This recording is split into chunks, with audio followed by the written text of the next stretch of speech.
کعبہ کا ایک نام بیت اللہ، اللہ کا گھر۔ کیا مطلب؟ کہ اللہ رب العزت کی تجلیات ذاتیہ کا یہاں پر ورود ہوتا ہے۔ اللہ تعالیٰ نے اس جگہ کو اپنے لیے پسند فرمایا اور اپنی تجلیات یہاں پر نازل فرما کر اس کو بیتی کا تاج پہنایا۔ مالک الملک کا یہ کہہ دینا کہ بیتی میرا گھر، اس سے بڑا شرف اور کوئی نہیں ہو سکتا۔ عام طور پر دستور ہے کہ جب کسی سے محبت ہوتی ہے تو سب سے پہلی تمنا تو ہوتی ہے کہ انسان اپنے محبوب کو دیکھے، اس سے بات کرے، اس سے ملاقات کرے۔ محبت اس بات کا تقاضا کرتی ہے۔ اس لیے کہنے والے نے کہا، کبھی اے حقیقت منتظر نظرا لباس مجاز میں کہ ہزاروں سجدے تڑپ رہے ہیں میری جبین نیاز میں۔ تو بندے کا جی چاہتا ہے، اس لیے سیدنا موسیٰ علیہ السلام نے محبت میں ڈوب کر یہ فرما دیا، رب ارنی انظر الیک، اے اللہ میں آپ کو دیکھنا چاہتا ہوں۔ فرمایا لا ترانی، آپ مجھے نہیں دیکھ سکتے، یہ دنیا اتنی چھوٹی ہے، اس کی متحمل ہی نہیں ہو سکتی کہ میری تجلیات پڑھیں اور یہ اس کو سنبھال سکے۔ چنانچہ اللہ رب العزت نے 70,000 پردوں میں سے 70,000 پردوں میں سے تجلی فرمائی اور کوہتور جو تھا وہ ریزہ ریزہ ہو گیا۔ اس سے اندازہ لگائیے کہ اللہ رب العزت کی تجلیات کا نور کیسا ہوگا۔ وہ تجلیات کا نور اللہ رب العزت نے بیت اللہ پر عطا فرمایا اور اس کو اپنا گھر فرمایا کہ یہ میرا گھر ہے۔ چنانچہ جب انسان اپنے محبوب کو دیکھ نہیں سکتا تو پھر دوسری بات کہ اس کے آثار کو دیکھتا ہے، اس کی نشانیوں کو، متعلقہ چیزوں کو دیکھ کر اس سے قرار پکڑتا ہے۔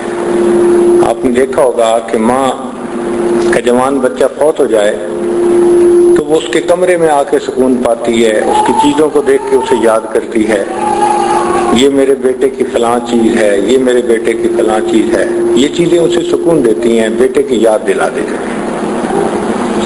بالکل اسی طرح کہ اللہ تعالیٰ کو تو ہم دیکھ نہیں سکتے، اب ہم اپنی محبت کا اظہار کیسے کریں؟ کیونکہ دنیا میں دو چیزیں ایسی ہیں جو اظہار کے بغیر رہ نہیں سکتی، ایک عشق اور دوسرا مشق۔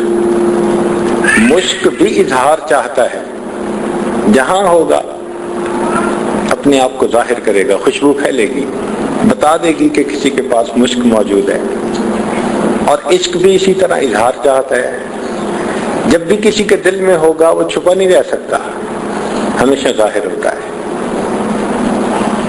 تو مومن کے دل میں اللہ رب العزت کی محبت تھی تو مومن کا عشق اظہار چاہتا تھا۔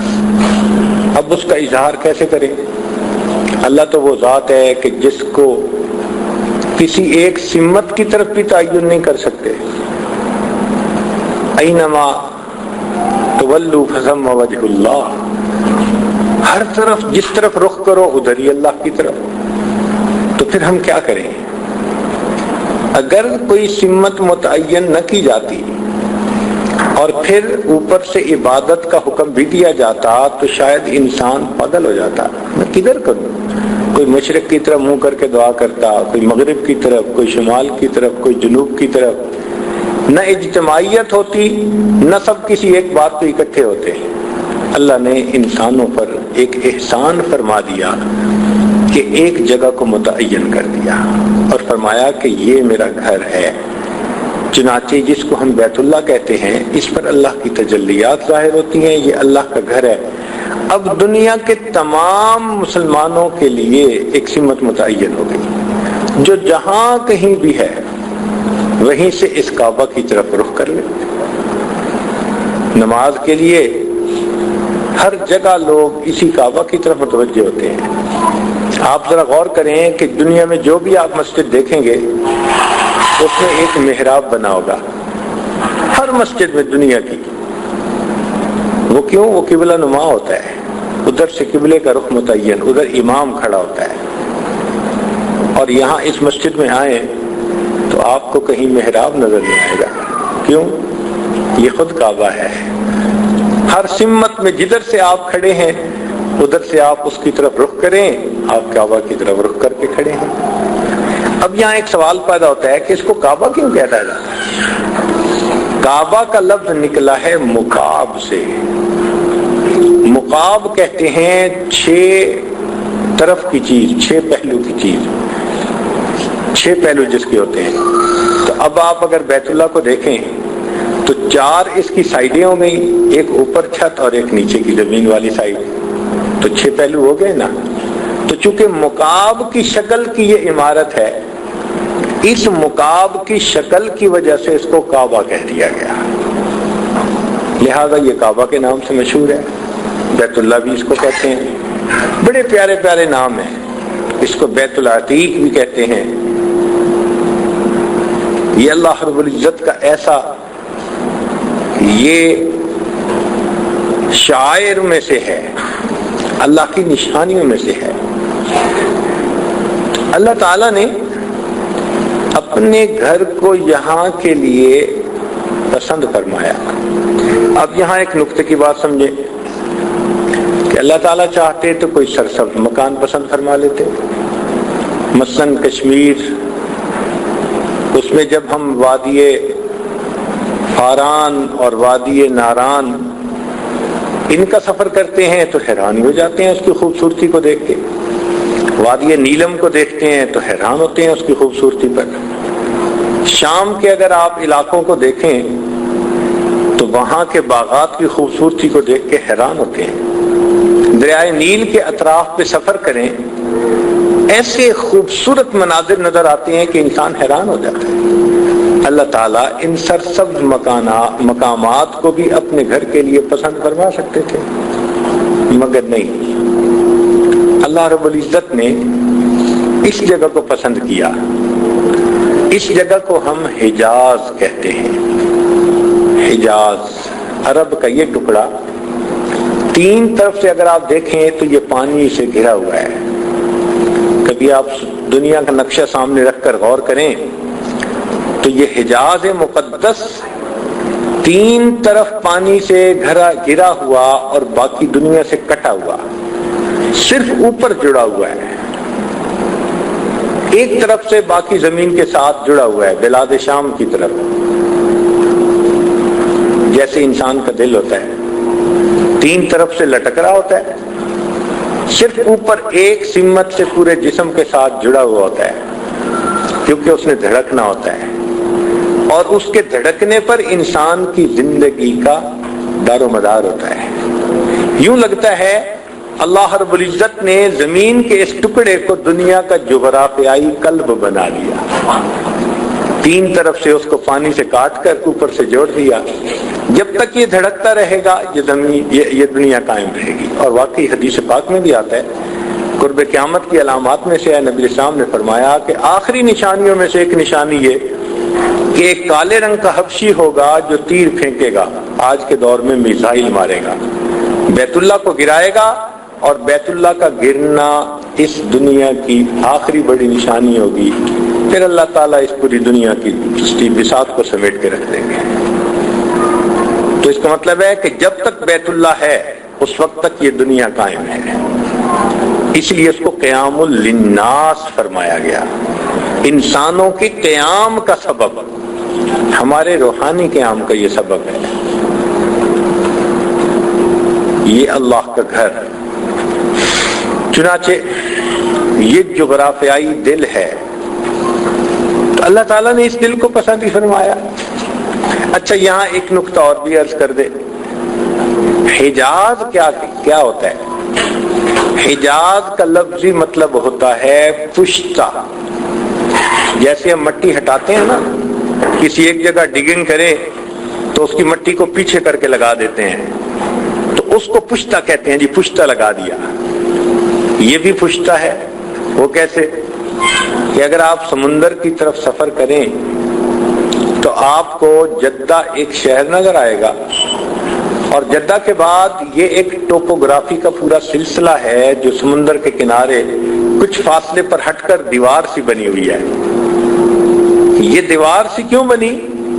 اس کی اونچائی صرف 300 میٹر ہے سطح سمندر سے، زیادہ اونچی بھی نہیں ہے، لیکن اتنی اونچی ہے کہ یہ مونسون کی ہواؤں کو روکتی ہے. اسی لیے اگر یہ درمیان میں پہاڑی سلسلہ نہ ہوتا تو آج مکہ مکرمہ بھی باغ کی مانند سرسبز و شاداب ہوتا. کیوں کہ سمندر کی ہوائیں آتی جو پانی کے ساتھ بھری ہوئی ہوتی ہیں، یہاں بارشیں برستی، یہاں کا مقام جو تھا وہ بہت جو ہے وہ پرفضا ہوتا اور یہاں پر گرینری ہوتی. مگر اس پشتے نے، اس دیوار نے ان دریاؤں، ان ہواؤں کا راستہ بند کر دیا. اب یہاں پر نہ ٹھنڈی ہوا پہنچتی ہے نہ پانی ہے، پہاڑوں کی وجہ سے پانی ہے ہی نہیں. اس لیے قرآن مجید نے اس علاقے کو کہا بواد غیر ذی زرع عند بیتک المحرم، کہ یہ ایسی وادی ہے جس میں سبزے کا نشان ہی نہیں. چنانچہ آپ ارد گرد دیکھیں آپ کو پہاڑ نظر آئیں گے، ان پہاڑوں پہ کوئی درخت نہیں ہے، چھوٹی موٹی کوئی بوٹیاں جڑی نظر آئیں گی، وہ بھی جانوروں کے چرنے کے لیے، اس کے سوا کچھ نہیں، پانی نہیں ہے، خشک پہاڑ ہیں. اب جب خشک پہاڑ ہوتے ہیں اور اوپر سے سورج کی گرمی بھی ہو تو وہ جگہ بہت زیادہ گرم ہو جاتی ہے. چنانچہ مکہ مکرمہ کی گرمی مشہور، اور اگر پانی بھی نہ ملے تو اللہ اکبر کبیرہ، یہ جگہ زندہ رہنے کے قابل نہیں تھی. اس لیے تاریخ یہ بتاتی ہے کہ یہاں کوئی نہیں رہتا تھا. تو پھر کیا تھا یہاں؟ اصل میں یہ ایک چوراہا تھا. لوگ سفر کرتے تھے، ایک طرف ریاستوں سے چل کر وہ یمن کی طرف جاتے تھے، اور دوسری طرف وہ ہندوستان سے ایشیائے کوچک کی طرف جاتے تھے. تو یہ دو راستے یوں بنتے تھے، اور دو راستے جہاں آ کر ایک دوسرے کو انٹرسیکٹ کریں اس کو چوراہا کہتے ہیں. تو پرانے زمانے کے تجارتی سفروں کا یہ چوراہا تھا. سردیوں کا سفر ایک تھا اور گرمیوں کا سفر دوسرا. قرآن مجید نے کہا رحلۃ الشتاء والصیف، سردی اور گرمی کے الگ الگ یہ سفر ہوتا تھا. چوراہا کی وجہ سے یہاں لوگ آ کے بسا اوقات ٹھہر جاتے تھے، مگر یہاں پانی نہیں تھا، اس لیے کوئی یہاں آباد نہیں ہوتا تھا. بس آنا جانا رکھتے تھے، وقتی پڑاؤ کیا اور چلے گئے، بستا نہیں تھا کوئی. اللہ رب العزت نے سب سے پہلے فرشتوں کے ذریعے یہاں پر بیت اللہ کو بنوایا، پھر آدم علیہ السلام نے اسی بنیاد پر عمارت کھڑی کی، اور یہ سلسلہ چلتا رہا. بالآخر ابراہیم علیہ السلام تشریف لائے تو اللہ تعالیٰ نے انہی پرانی بنیادوں پر اس گھر کو پھر بنوایا. اس کے بنانے کا تذکرہ قرآن عظیم الشان میں بھی ہے. اللہ تعالیٰ ارشاد فرماتے ہیں وَإِذْ يَرْفَعُ إِبْرَاهِيمُ الْقَوَاعِدَ مِنَ الْبَيْتِ وَإِسْمَاعِيلُ، یاد کرو اس وقت کو جب ابراہیم اور ان کے بیٹے اسماعیل میرے گھر کی بنیادوں کو کھڑا کر رہے تھے. یہ بنیادوں کو کھڑا کرنا اللہ کو اتنا پسند آیا کہ اپنے کلام کا حصہ بنا دیا. چنانچہ انہوں نے بیت اللہ کو تعمیر کیا. اب بیت اللہ تو تعمیر ہو گیا، لیکن اس کو آباد کرنے کے لیے بھی تو کوئی انتظام چاہیے تھا. اس کے لیے ابراہیم علیہ السلام نے دعا مانگی. اور ویسے بھی دستور ہے کہ مزدور جب مزدوری کر لیتا ہے تو اس کو انعام، اس کو اس کا تنخواہ ملتی ہے، انعام ملتا ہے. ابراہیم علیہ السلام نے جب گھر بنا لیا تو اب اللہ رب العزت نے ان کو انعام دینے کا ارادہ فرمایا۔ ہم لوگ تو انعام دیتے ہیں نا اپنی حیثیت کے اعتبار سے تھوڑا سا، لیکن اللہ رب العزت چونکہ مالک الملک ہیں، فرمایا ابراہیم مانگو، تم کیا مانگتے ہو؟ تم مانگو گے، جو مانگو گے ہم دیں گے۔ اور پھر مانگنے والے نے بھی مانگنے کا حق ادا کر دیا۔ اس نے بھی کیا مانگا؟ اس نے مانگا کہ یا اللہ میں تجھ سے دنیا کا مال و منال نہیں مانگتا، میں تجھ سے دنیا کا حسن و جمال نہیں مانگتا، مال و منال نہیں مانگتا، تو میرے ابراہیم کیا مانگتے ہو؟ اے اللہ میں فقط آپ سے آمنہ کا لال مانگتا ہوں، میں بھی وہ نعمت مانگتا ہوں جو آپ کے خزانے میں بھی ایک ہے۔ اللہ اکبر۔ چنانچہ ابراہیم علیہ السلام نے دعا مانگی، ربنا وابعث فیہم رسولا، اے اللہ میں نے آپ کا گھر بنا دیا، اس کو آباد کرنے والا بھیج دیجیے، مسجد بنا دی، نماز سکھانے والے کو بھیج دیجیے، مدرسہ بنا دیا، علم پڑھانے والے کو بھیج دیجیے، اے اللہ اپنے محبوب کو یہاں پر بھیج دیجیے جو اس گھر کو آ کر آباد کرے۔ اللہ نے دعا قبول فرما لی۔ چنانچہ نبی علیہ الصلوۃ والسلام نے ارشاد فرمایا کہ میں ابراہیم علیہ الصلوۃ والسلام کی دعا کی قبولیت بن کر دنیا میں آیا ہوں۔ اب کس طرح یہ گھر آباد ہوتا؟ اس کا طریقہ یہ بنا کہ حضرت ابراہیم علیہ السلام تو عراق میں تھے، رب کریم کی طرف سے حکم ہوا کہ آپ اپنے بیٹے اور اپنی اہلیہ کو میرے گھر کے قریب جا کر آباد کرو۔ چنانچہ ابراہیم علیہ السلام نے اپنے بیٹے اسماعیل علیہ السلام اور ان کی والدہ ہاجرہ صابرہ ان دونوں کو لیا اور یہاں لا کر چھوڑا۔ جب یہاں سامان رکھ دیا جو کچھ موجود تھا تو واپس جانے لگے تو ہاجرہ صابرہ نے پوچھا کہ آپ ہمیں چھوڑ کے جا رہے ہیں؟ خاموش۔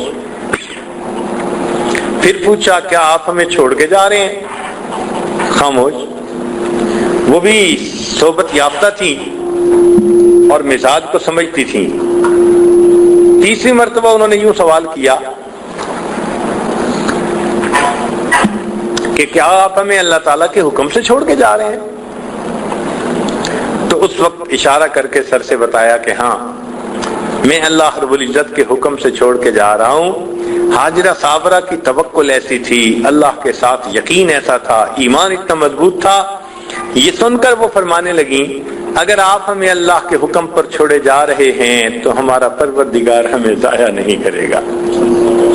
اب بات تو یہ مختصر سی ہے، لیکن عورتیں ذرا دلوں میں سوچیں نا، اکیلی عورت ہے، آج تو اکیلی عورت بند کمرے کے اندر، بند کوٹھی کے اندر، اے سی کے کمرے میں، لائٹیں جلی ہوئی ہیں پھر بھی ڈر رہی ہوتی ہے۔ وہ جی خامد ابھی تک دفتر سے نہیں آیا، میں تو گھر بیٹھی ڈر رہی ہوں۔ آبادی میں گھر ہوتا ہے، قریب رشتہ دار بھی ہوتے ہیں، مگر آج ڈر کا یہ عالم۔ اور ابراہیم علیہ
کیسے لے کے جائیں؟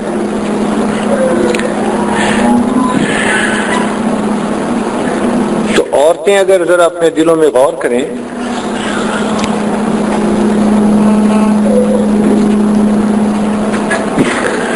کہ یہ بند کمروں میں بجلی کی روشنی میں ایئر کنڈیشن لگا ہوا ہے، قریب رشتہ داروں کے گھر بھی ہیں، پھر بھی گھبرا رہی ہوتی ہیں جی کہ میں اکیلی ہوں اور میرا خاوند ابھی تک اپنی بزنس سے واپس نہیں آیا۔ یہاں تو معاملہ ہی اور تھا۔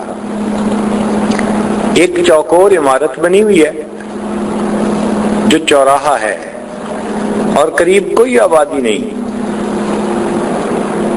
اب اس آبادی میں اپنی بیوی کو معصوم دودھ پیتے بیٹے کے ساتھ چھوڑنا یہ کتنا بڑا کام ہے، بہت بڑی آزمائش تھی یہ۔ اللہ اکبر، دودھ پیتا بچہ، اور بچہ تو چلو ماں کا دودھ پیے گا، تو ماں کو ہی اگر پینے کے لیے کچھ نہ ملا تو پھر اس کے سینے میں دودھ کہاں سے آئے گا؟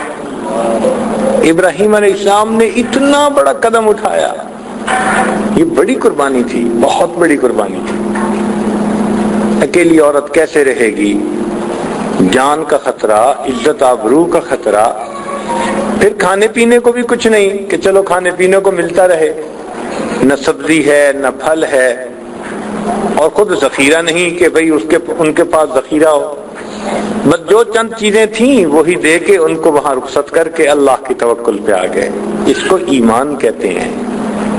مشاہدے کے خلاف کرنا یہ انبیاء کی شان ہوتی ہے، اس کو ایمان بالغیب کہتے ہیں۔ میں اور آپ جیسے کمزور لوگ ہم ایسے امتحانوں میں یکسر ہی فیل ہو جائیں۔ ابراہیم علیہ السلام کو اس بات کا حکم ہوا اور انہوں نے ایسا کر دکھایا، اور حاجرہ صابرہ کی ہمت دیکھیے کہ کہنے لگی اگر آپ اللہ کے حکم پر چھوڑ کر جا رہے ہیں تو اللہ تعالی ہمیں ضائع نہیں ہونے دیں۔ چنانچہ یہاں رہنے لگ گئیں۔ ایک دن، 2 دن، چند دن کی بات تھی، جو کچھ پانی تھا وہ ختم ہو گیا۔ اب پینے کو پانی نہیں، جینے کو پانی نہیں۔ بچہ روتا ہے، ماں کے سینے میں دودھ نہیں کہ فیڈ دے سکے۔ سوچے نا اس وقت ماں پہ کیا گزری ہوگی، حاجرہ صابرہ کے دل پہ کیا گزری ہوگی۔ وہ پریشان ہیں، بچے کو ایک پتھر کے قریب لٹایا اور خود پانی کی تلاش میں ذرا دور نکلی۔ ڈر بھی تھا کہ پیچھے سے کوئی درندہ آ سکتا تھا جو بچے کو نقصان پہنچاتا، تو زیادہ دور بھی نہیں جا سکتی تھی۔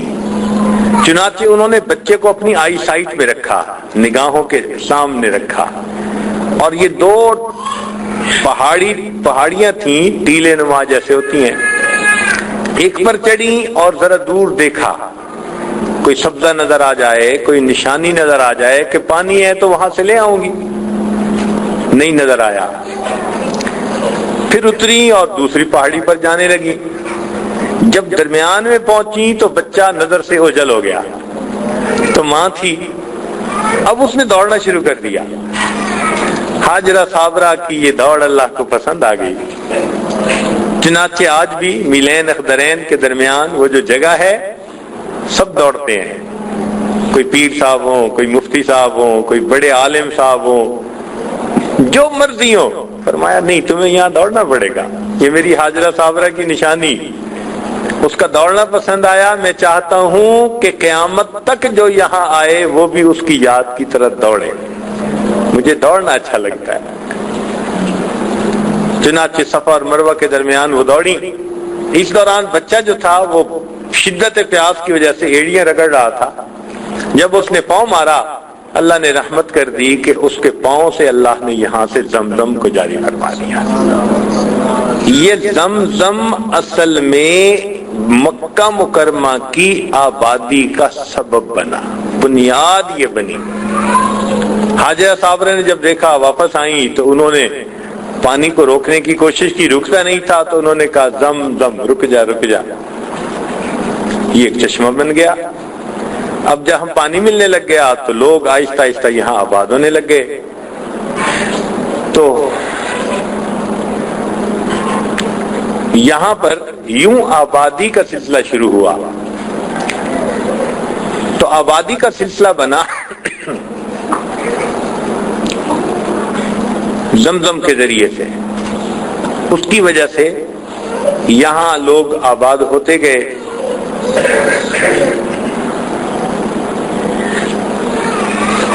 اب یہاں پر اتنا بڑا شہر ہمیں نظر آتا ہے. بنیاد زمزم بنی. تاہم اگر اس جگہ کو دیکھیں آبادی سے ہٹ کر تو ہے تو وہی خشک پہاڑ. تو سوال یہ ذہن میں آ رہا تھا کہ اللہ رب العزت اگر چاہتے تو اپنے گھر کے لیے دنیا کے سب سے زیادہ گل و گلزار مقام کو پسند فرما لیتے. کشمیر کی وادیاں اس کے لیے بہت بہتر تھیں، شام کے باغات بہت اچھے تھے، اور جگہیں بہت تھیں، دریائے نیل کے کنارے بہت اچھے مقامات تھے. اس جگہ کو کیوں پسند کیا؟ علماء نے اس کا جواب لکھا.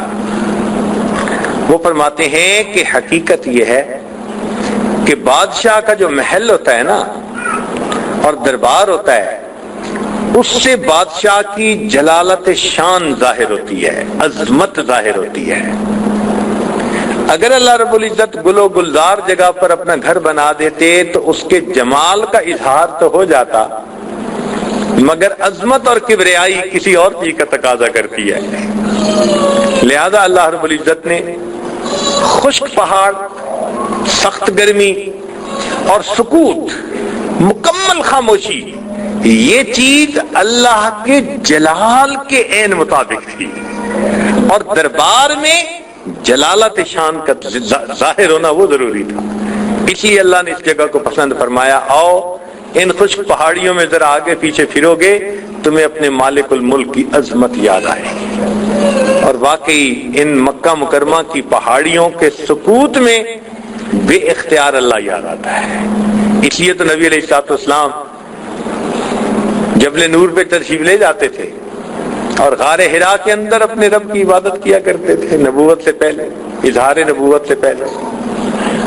تو اس لیے یہ مقام اللہ رب العزت نے اپنے لیے پسند فرمایا کہ یہاں پر اللہ کی عظمت، اللہ کا جلال، اللہ کی کبریائی یہ ظاہر ہوتی ہے واقعی. اور یہاں کا سکوت بندگی کے آداب کے عین مطابق ہے، اور سکوت میں بندے کو اللہ یاد آتا ہے. اللہ اکبر کبیرہ. اس لیے اللہ رب العزت نے اس مقام کو پسند کیا. یہاں سے کچھ کلومیٹر فاصلے پر سمندر کے بالکل کنارے ایک شہر ہے جس کو جدہ کہتے ہیں. ہم اسی شہر کے واسطے سے یہاں پر حاضر ہوتے ہیں. اس کو جدہ کہنے کی کئی وجوہات ہیں. ایک وجہ تو یہ بھی ہے کہ بقول بعض روایات کے کہ اما حوا کی وہاں پر قبر ہے، نشاندہی اب بھی ہے ایک جگہ پر. تو دادی جو ہیں دنیا کی وہ وہاں مدفون ہے. دادے کو جد کہتے ہیں اور دادی کو جدہ کہتے ہیں. فہیہ جدۃ جمیع العالم، تمام عالم کی دادی وہاں مدفون. تو شہر کا نام بھی جدہ پڑ گیا. یہ جدہ بہت پرانے زمانے میں بھی ایک بندرگاہ تھی. لوگ آتے تھے سمندر کا سفر کرتے کرتے اور یہاں آ کر کچھ دیر کے لیے رکا کرتے تھے. تو یہاں ساحل سمندر پر جیسے ماہی گیروں کی کچی آبادی سی ہوتی ہے وہ ایک آبادی سی تھی. پھر وقت کے ساتھ ساتھ ایسا بھی ہوا کہ سمندری لٹیرے آئے اور انہوں نے حملے کیے.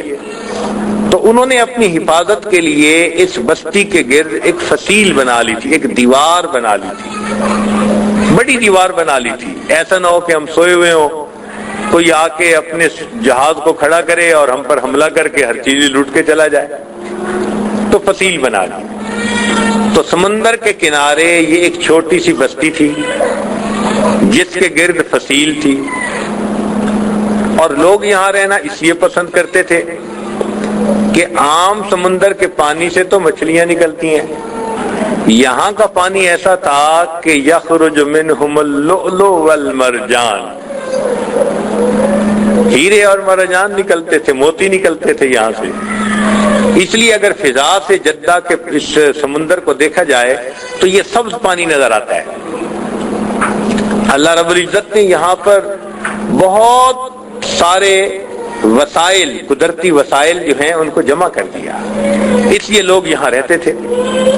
لیکن اس کو باقاعدہ شہر کی شکل وہ سیدنا عثمان غنی رضی اللہ تعالی عنہ نے عطا فرمائی. روایت میں ہے کہ وہ یہاں تشریف بھی لائے، قیام بھی کیا، اور یہاں جدہ کے جو سمندر تھا اس میں غسل بھی فرمایا. اس لیے جو تیراکی سے تعلق رکھنے والے لوگ ہیں وہ ان کی روایت پکڑتے ہیں کہ عثمان غنی اللہ عنہ نے تیراکی فرمائی تھی. تو بہرحال ان کا تشریف لانا یہاں اور نہانا یہ ثابت ہے.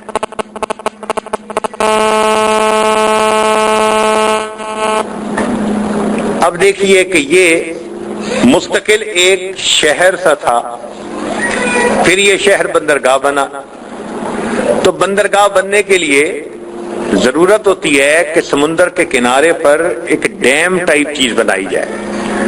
چنانچہ وہ جو فصیل تھی نا جدہ کی، اس کی جو ساری اینٹیں تھیں وہ اکھاڑ کر اس کو بندرگاہ بنا دیا گیا. اور اللہ رب العزت نے آج اس شہر کو وہ شان دی کہ اس کو بحیرہ کلزم کی دلہن کا نام دیا جاتا ہے. ایسا سجا ہوا شہر کہ یہ بحیرہ کلزم کی دلہن ہے. تاہم اس شہر سے ہم مکہ مکرمہ کی طرف آتے ہیں تو چونکہ وہ ایک پشتہ ہے جو سمندر کے کنارے 300 میٹر بلندی کا ایک دیوار نما بنا ہوا ہے، اس وجہ سے اس کو حجاز عرب کہتے ہیں. ہم اس کو حجاز کہتے ہیں اس ایریے کو، اسی پشتے کی وجہ سے، کیونکہ اس کا مطلب ہوتا ہے پشتہ. اللہ رب العزت نے اس شہر کو کیا عظمت بخشی، سبحان اللہ.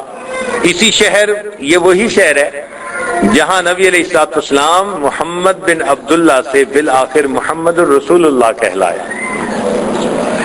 یہ وہی شہر ہے جہاں وحی اتری. اسی شہر کے اندر صدیق اکبر عنہ کا گھر، عمر فاروق عنہ کا گھر، خدیجۃ الکبریٰ رضی اللہ تعالیٰ عنہا کا گھر، پوری یادیں جو ہیں نبی علیہ الصلوۃ والسلام کی مبارک زندگی کی ہجرت سے پہلے وہ یہیں سے وابستہ ہیں. لہذا اس شہر میں آتے ہوئے مومن کا دل دھڑکتا ہے. کیوں کہ آنے سے پہلے زبان تذکرے کرنے نہیں تھکتی تھی، اور جب آ جاتا ہے تو اس گھر کو دیکھ کر آنسو بہاتے نہیں تھکتی. یہ عجیب یادوں کا شہر ہے. اللہ کے پیارے حبیب صلی اللہ علیہ وسلم کو اتنی محبت تھی کہ جب آپ ہجرت کے لیے تشریف لے جا رہے تھے تو آپ کا دل مغموم تھا، آنکھوں میں آنسو تھے، اور آپ نے بیت اللہ کی طرف آخری نظر ڈال کر فرمایا تھا کہ کعبہ، تجھ سے جدا ہونے کو میرا جی نہیں چاہتا، مگر کیا کروں کہ مکہ کے لوگ مجھے یہاں رہنے نہیں دیتے. اس غم کی کیفیت میں اللہ کے حبیب صلی اللہ علیہ وسلم یہاں سے جدا ہوئے تھے. اسی جگہ وہ بیت ارقم بھی ہے جہاں سے نبی علیہ الصلوۃ والسلام نے کنڈی دے کر کلمہ کی تعلیم دینے کا عمل شروع فرمایا. اسی جگہ حمزہ رضی اللہ تعالیٰ عنہ آ کر مسلمان ہوئے. اسی جگہ عمر الخطاب رضی اللہ تعالیٰ عنہ نے آ کر اسلام قبول کیا. اور اسی جگہ وہ جگہ ہے جہاں سے نبی علیہ الصلوۃ والسلام معراج کے لیے تشریف لے گئے، باب ام ہانی. یہ ام ہانی کا گھر تھا جہاں سے نبی علیہ الصلوۃ والسلام تشریف لے گئے.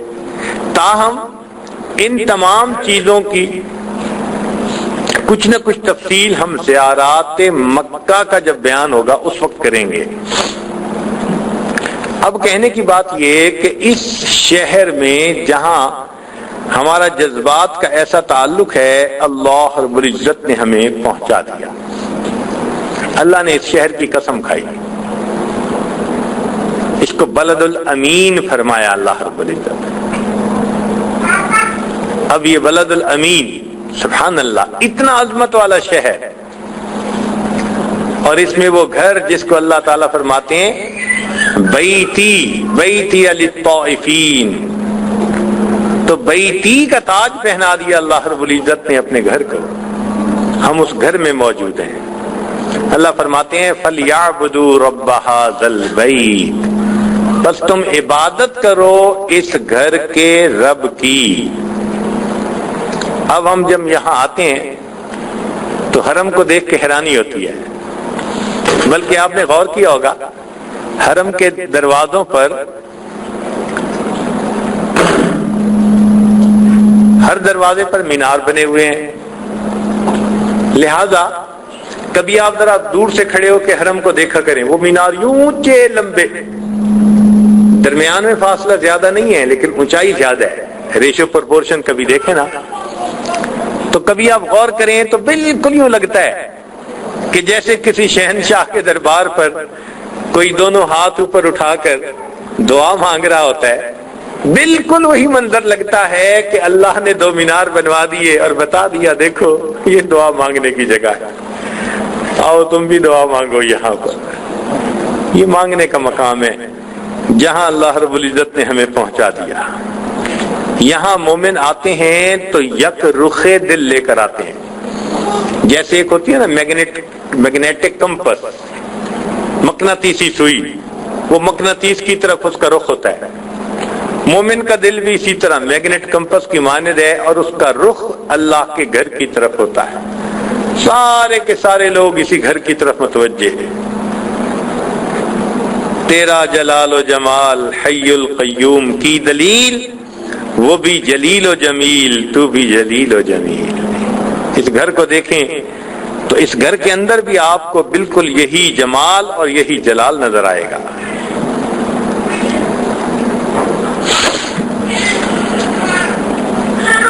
تو عام مساجد دربار عام ہیں اور یہ مسجد حرام یہ دربار خاص ہے، یہاں ساری دنیا کے مسلمانوں کو آنے کی دعوت دی گئی، چنانچہ سب آتے ہیں اور یہاں آ کر اللہ کے اس گھر کا طواف کرتے ہیں۔ اور یہ دیکھیے اللہ نے اس کے لیے کالے رنگ کو پسند فرمایا، پتھر لگا تو بھی کالے رنگ کا، اور اوپر غلاف پہنایا گیا تو بھی کالے رنگ کا، سبحان اللہ۔ وجہ کیا ہے؟ سائنس پڑھنے والے جانتے ہیں کہ ہر چیز روشنی کو ریفلیکٹ کرتی ہے، اور جو رنگ ریفلیکٹ کر رہی ہوتی ہے وہی رنگ نظر آتا ہے، یہ سبز ہے، یہ سرخ ہے، یہ فلاں ہے، یہ فلاں ہے۔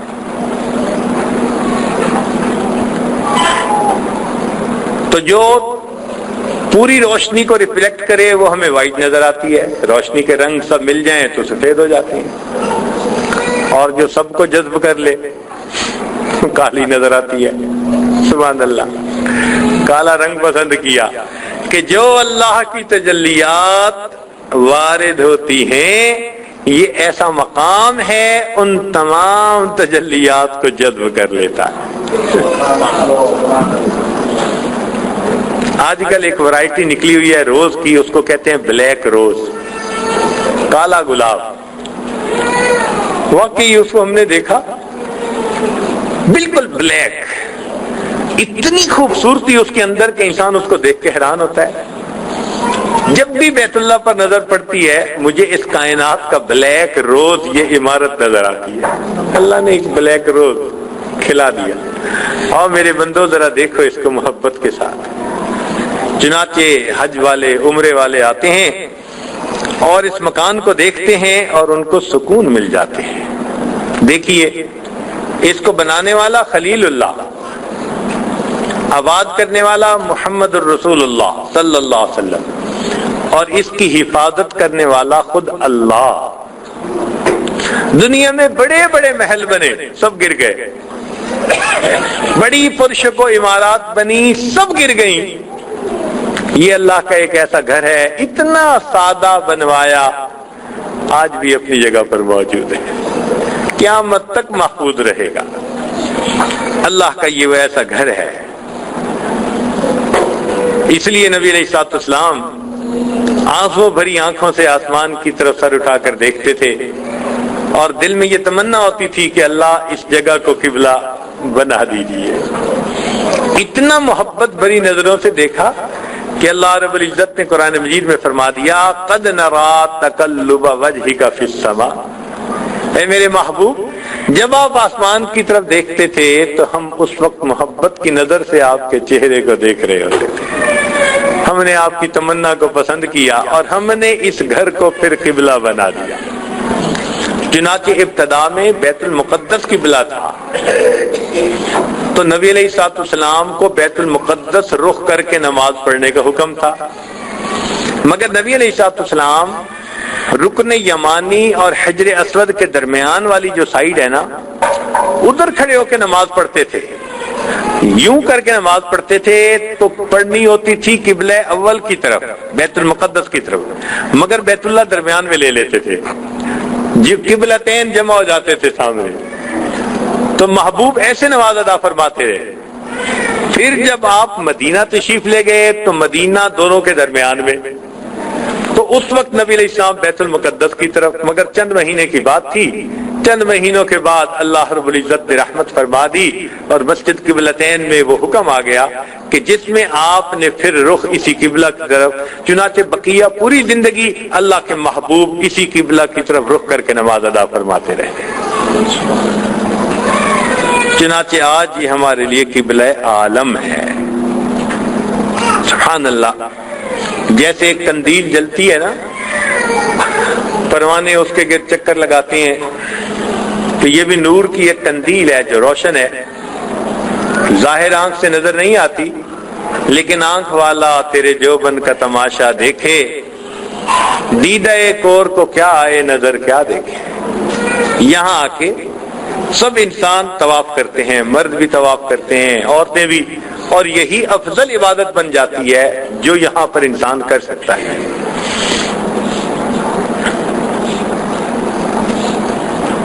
اب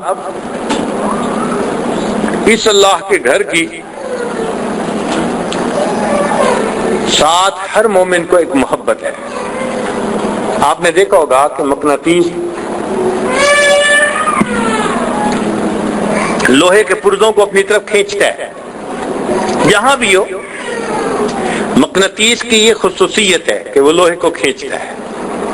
بیت اللہ انسانوں کے دلوں کے لیے مقناطیس کی حیثیت رکھتا ہے. یہ انسانوں کے دلوں کو اپنی طرف کھینچتا ہے. چنانچہ پوری دنیا میں کہیں کوئی کلمہ گو مسلمان ہو، وسائل ہیں یا نہیں ہیں، آپ اس سے جا کر پوچھیں آپ کے دل کی تمنا، کہے گا جی چاہتے اللہ کے گھر کا دیدار کروں. غریب بھی کہے گا، مزدور بھی کہے گا، مرد بھی کہے گا، عورت بھی کہے گی، جوان بھی کہے گا، بوڑھا بھی کہے گا. جی آپ کے دل میں کون سی تمنا ہے؟ جی کیا دعا کریں؟ وہی دعا کرو اللہ اپنا گھر دکھا دے. اصل میں دل تڑپ رہا ہوتا ہے نا. معلوم ہوا کہ یہ گھر انسانوں کے دلوں کا مقناطیس ہے، ان دلوں کو اپنی طرف کھینچ رہا ہوتا ہے. اور واقعی آنے والے سارے کے سارے امیر تو نہیں ہوتے کہ موت مال پیسہ ہو، بلکہ بہت سارے ایسے ہوتے ہیں جنہوں نے معلوم نہیں کتنی دعاؤں کے بعد، کتنی مشکلات کے بعد یہاں کے لیے سامان سفر اکٹھا کیا ہوتا ہے. اللہ اکبر کبیرہ. پھر اللہ تعالیٰ زندگی میں موقع دیتے ہیں، کسی کو 1 دفعہ ملا، کسی کو 2 دفعہ ملا. اب ہمیں اللہ رب العزت نے اگر یہ موقع عطا فرما دیا تو ہمیں چاہیے کہ ہم اس وقت کو کیش کروانے کی کوشش کریں، عبادت میں لگانے کی کوشش کریں. عمرہ تو وہی تھا جو رات آپ نے 2.5 گھنٹے لگا کر لییا.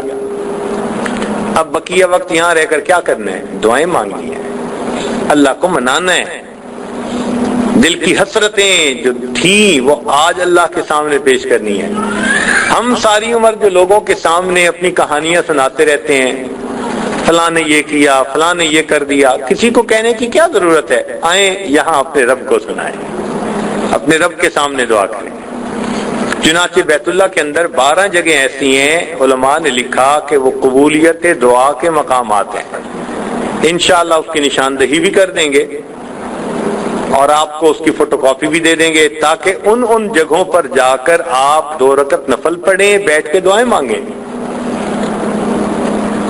یہاں بیٹھ کے اللہ سے مانگنا ہے۔ آپ اس دروازے پر ہیں جہاں جو مانگو وہ ملتا ہے، جو مانگے ملتا ہے۔ ہاں، مانگنے کا طریقہ ہوتا ہے۔ یہ ایسا ہی ہے جیسے بندوق میں گولی بھری ہو تو وہ چل سکتی ہے، اس کے اندر کی طاقت ظاہر ہو سکتی ہے، لیکن چلانے کا طریقہ کار ہے۔ اب کسی بندے کو چلانی نہ آتی ہو، پمپ ایکشن ہے، وہ اس کو دبا ہی نہیں سکتا یا اس کو لوڈ ہی نہیں کر سکتا، تو وہ بیچارہ کیا چلائے گا؟ تو یوں سمجھیں کہ ہم اس جگہ پر پہنچ گئے، اللہ رب العزت نے ہمیں پہنچا دیا۔ اللہ تعالیٰ دینا چاہتے ہیں، ارادہ دینے کا ہے۔ اب جب دینے کا ارادہ ہے تو مانگنا تو ہم نے ہے نا، مانگے ہم، اللہ سے مانگے، رو کے مانگے، سجدے میں پڑھ کے مانگے، تنہا اجتماعی طور پہ جیسے مانگ سکیں ہم خوب مانگے اپنے رب سے، پھر دیکھیں اس کی برکتیں کیسے ظاہر ہوتی ہیں۔ اس جگہ پر ایسی ایسی دعائیں قبول ہوتی ہیں کہ انسان حیران ہو جاتا ہے۔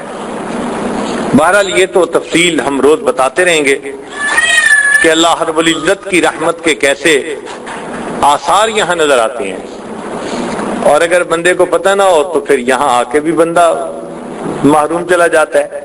آپ حیران ہوں گے، ایک مرتبہ کی بات ہے کہ ہم طواف کر کے سوچا کہ چلو بیت اللہ کے دروازے پہ رش کم ہے تو ملتزم پہ چلتے ہیں دعا کے لیے۔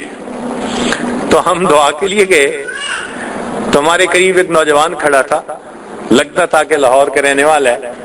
اس کا فون آیا تو اس نے فون اٹینڈ کیا۔ اب وہ فون پہ باتیں کر رہا ہے تو کوئی اس کو بتا رہا ہے کہ فلاں بیمار ہے۔ اب جب کسی نے بتایا نا کہ فلاں بیمار ہے تو یہ اس کو کہنے لگا کہ اچھا اس کو داتا دربار لے جاؤ۔ اب یہ بندہ خود بیت اللہ کے دروازے پہ کھڑا ہے، ذرا غور کریں، اس کو خود اس بات کا احساس نہیں کہ میں کہاں کھڑا ہوں، اس بات کو یہ بھول گیا، فون کر کے کہہ رہے اچھا داتا دربار جا کے دعا مانگو۔ یہاں اگر دعا مانگتے تو پھر اس کا کیا نتیجہ ہوتا؟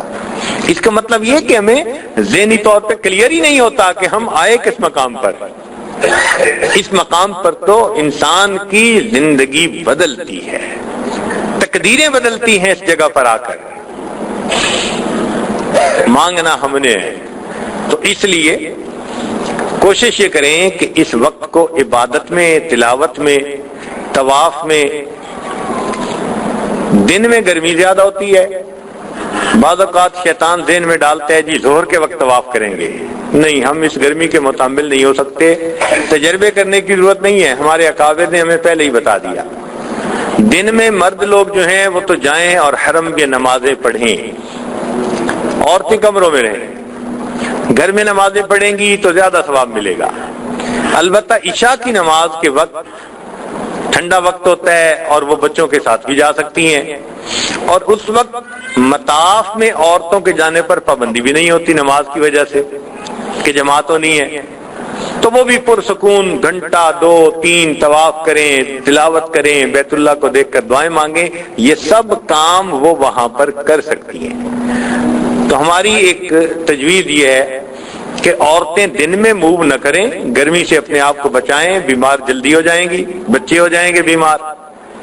دن میں اپنے گھروں میں رہیں، تلاوت کریں، اور جب رات ہو تو پھر یہاں سے کھانا کھا کے تسلی کے ساتھ جائیں، اور اگر پوری رات حرم میں گزاریں تو سبحان اللہ، کیا ہی بات ہے، بہت ہی اعلیٰ بات ہے، بہت ہی اعلیٰ۔ اور کچھ خوش نصیب ہے لوگ ایسے ہیں کہ عشاء کے بعد کیوں کہتے ہیں؟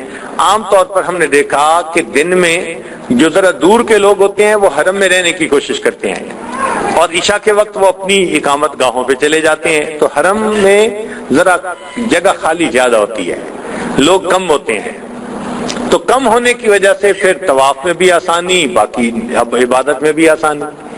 تو رات کا وقت عبادت میں گزاریں، اور پھر تہجد پڑھ کے بے شک عورتیں آ جائیں، یا اگر وہیں پر ہیں تو عورتوں کی جگہیں جو بنی ہوئی ہیں وہاں پر فجر پڑھیں پھر واپس آ جائیں، جو جیسے محسوس ہو، لیکن اس رات کے وقت میں اللہ سے مانگیں خوب۔ مانگنا اصل ہے، آئے ہی ہم مانگنے کے لیے ہیں، اس لیے کہ سائل کا کام مانگنا ہی ہوتا ہے، اس کو مانگتے ہوئے کیا شرم ہوتی ہے؟ تو اللہ سے مانگیں اور خوب مانگیں، اللہ رب العزت یقیناً عطا فرمائیں گے۔ دعا ہے کہ اللہ تعالیٰ یہ جو چند انمول دن زندگی کے ہمیں ملے، یہ ہماری زندگی کا پرائم ٹائم ہے جو ہم یہاں پر گزار رہے ہیں۔ زندگی کا ایسا پرائم ٹائم بار بار نہیں ملتا، اگر اللہ نے عطا فرما دیا تو اس کی قدر کریں۔ ہم نے دیکھا کہ یار لوگوں کو بازار کی دکانوں کا پتہ ہوتا ہے اور گھڑیوں کی قیمتوں کا پتہ ہوتا ہے، اور حرم میں کس جگہ دعائیں قبول ہوتی ہیں ان مقامات کا پتہ نہیں ہوتا۔ وجہ کیا ہوتی ہے کہ بس ایک طواف کیا اور سمجھتے ہیں کہ اب عمرہ ہو گیا، اب باقی دن ہم نے بازار کے طواف کرنے ہیں۔ چنانچہ عورتیں بھی ماشاءاللہ خوب بازار کے طواف کرتی ہیں، اگر نوٹ کیا جائے تو بازار کے طواف زیادہ، بیت اللہ کے طواف تھوڑے، ماشاءاللہ۔ کوشش یہ کریں کہ بیت اللہ کے طواف زیادہ، ادھر تھکیں، اپنے آپ کو ادھر تھکائیں، ادھر اللہ سے مانگیں، اللہ کے منائیں۔ ہمارا یہاں پہنچ جانا ہی کافی نہیں ہے، پہنچ جانا ایک نعمت ہے، پہنچنے کے بعد اپنے وقت کو صحیح استعمال کر کے رب کو منا لینا یہ اگلی چیز ہے، اس کے لیے متفکر ہونا چاہیے۔ چنانچہ استغفار میں زیادہ وقت گزاریں، چلتے پھرتے کلمہ پڑھیں، استغفار پڑھیں، درود شریف پڑھیں، کچھ نہ کچھ زبان پہ رہے، اپنی نگاہوں کی حفاظت کریں، کیونکہ شیطان یہاں آ کر بھی پیچھے لگا ہوتا ہے۔ وہ کیا کرتا ہے کہ انسان کو آ کر یہاں آنکھ نیچے کرنے سے معذور بنا دیتا ہے، آنکھ نیچے نہیں ہوتی، اور جب آنکھ نیچے نہیں ہوتی تو ایک سے بڑھ کے ایک نقشہ نظر آتا ہے، سارا روز کا کیا کرایا شیطان بد نظری کی بنا پر ختم کروا دیتا ہے، نہ دعاؤں میں تاثیر، نہ عبادت کا مزہ، جیسے آئے تھے ویسے واپس گئے۔ تو اس لیے اس عبادت کو حفاظت بھی اس کی کرنی ہے، اس لیے فرمایا کہ باہر انسان گناہ کرے گا تو تب سزا ملے گی، اور یہ حدود حرم ہیں۔ فرمایا وَمَن يُرِدْ فِيهِ بِإِلْحَادٍ بِظُلْمٍ نُذِقْهُ مِنْ عَذَابٍ غَلِيظٍ، یہاں ارادہ کرنے پر بھی اللہ تعالیٰ عذاب عطا فرما دیں گے۔ گناہ کا ارادہ ہی نہیں کرنا، گناہ کی نیت سے کسی طرف دیکھنا ہی نہیں، شہوت کی نیت سے کہیں نظر ہی نہیں اٹھانی، ادھر نظر اٹھانے پر فوراً پکڑ، فوراً عذاب۔ اس لیے اس جگہ پہ رہنا یہ بھی بہت احتیاط کی بات ہے۔ تو ہم آداب حرم کا خیال رکھیں، جھگڑے نہ کسی سے، الجھے نہ کسی سے، مسجد میں جائیں تو مسجد میں اگر جگہ کوئی مانگے تو آرام سے دے دیں۔ اذا قیل لکم تفسحوا فی المجالس فافسحوا یفسح اللہ لکم، تنقید نہ کریں کسی پر، یہاں رہنے والوں پر، بس اپنے کام سے کام رکھیں اور عبادت کے ساتھ وقت گزاریں۔ اللہ نے یہ موقع دے دیا، بلینک چیک آپ کے ہاتھ میں پکڑا دیے، جتنے دن اتنے چیک، اب اس پر لکھنا آپ کا کام ہے، اس پر 1000 لکھیں، 50,000 لکھیں، 10 لاکھ لکھیں، ملین بھی لکھ سکتے ہیں، بلین بھی لکھ سکتے ہیں۔ اور ہم میں سے واقعی کچھ لوگ ملین لکھ کے جائیں گے، کچھ بلین لکھ کے بھی جائیں گے، اور کچھ وہ ہوں گے جو اس چیک کو ہی کٹوا بیٹھیں گے، فرمائیں گے تمہارا چیک کی نل اینڈ وائڈ، چل تم تو ادھر ادھر شکلیں دیکھتے پھرے، تم کون سا میرا گھر بیٹھ کے دیکھتے تھے۔ تو اس لیے معصیت سے بچ کر نیکی پر زندگی گزاریں تاکہ اللہ رب العزت کے اس گھر سے کچھ لے کر جائیں۔ ارادہ اللہ کا خیر کا ہے، تبھی تو اس نے آنے کی توفیق دی، وہ دینا چاہتے ہیں، مگر مانگنا تو ہم نے ہے۔ اللہ تعالی ہمیں مانگنے کی توفیق عطا فرمائے اور بقیہ وقت کو خوب عبادت کے اندر، ذکر کے اندر اپنی یاد میں گزارنے کی توفیق عطا فرمائے۔ وآخر دعوانا ان الحمد للہ رب العالمین۔ ہم اسی بیت اللہ کے مضمون کو انشاءاللہ لے کر آگے چلیں گے۔ آپ حضرات روزانہ جو سنیں اسے یاد رکھیں اور اپنے وقت